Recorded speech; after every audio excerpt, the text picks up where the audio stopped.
A few weeks ago I uploaded a video when I stopped taking creatine for 30 days. If you have not watched that video, do it after this video. But in today's video we will extend that period to 100 days. So let's see if I saw any changes after these 100 days. Do it make a huge difference, or is it just a little extra boost? Creatine is actually the most researched supplements out there, especially creatine monohydrate. Research has not shown any big negative side effects, but there is a few side effects that can happen, and one of them is weight gain. I myself didn't gain any weight when I started taking creatine, but I know some people do. I have now been off creatine for 5 weeks and my measurements are still the same. I have still the same weight and also my performance are actually still the same. So yet I haven't changed anything and I can still lift the same weight. I can perform exactly as usual. My next update will be in week 8. When I started, I did see some difference in my endurance and also my strength in a positive way. Creatine is a natural substance that we have naturally in our muscles, but we also get it when we are eating meat. And creatine actually helps with the metabolism in our muscles and makes them be able to use more energy when performing. And this can be both in strength training and also in cardiovascular training or high intensity training. I have now been off creatine for 8 weeks. So far I have noticed a little difference in my explosiveness. I am a little bit slower in my reps and I also can't do as many reps as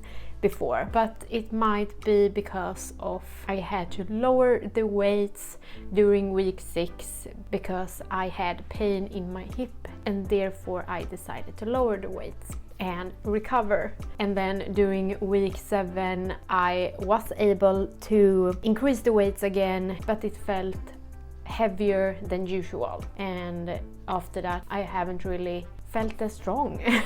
Research also have seen that creatine or creatine monohydrate actually binds water in our muscles, and that might be the reason why some people gain weight when taking creatine, and also why the muscles look more swole. And to get the beneficial things from creatine monohydrate, we need to consume in total around 5 grams. But creatine isn't just good for our strength and endurance, it has actually a few different benefits for our brain as well. It actually improves our cognitive performance. This means that creatine helps supply energy to our cells and also our neurons in the brain. This is beneficial when we are doing some tasks that requires a lot of mental focus and effort. I have now been off creatine for 10 weeks, and as week 8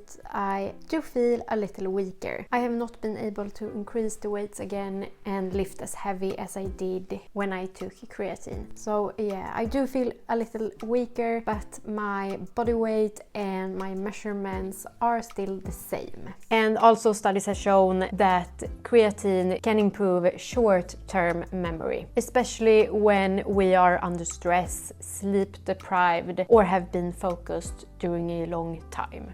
Do feel exactly the same as 9 and 10, and I still feel a little weaker, but my body weight and measurement are the same as before, so it's not a huge difference from the 2 last weeks, but I do feel a little weaker. There is research that shows that creatine can actually help with improving moods and reduces depressive symptoms, especially with those that has a low level of creatine. This is the last week of being without creatine for 100 days. In conclusion, I have noticed a little difference in my performance. I can't lift as heavy as I did when I took creatine, and I started to notice that change during week 7 and 8 when I got hip pain. But I haven't noticed any other changes such as body weight or my measurements. So after these 100 days I did notice a small change in how I could perform, but I wouldn't say it is a huge change, it is just a small change. If you want to see a video when I start taking creatine again, subscribe.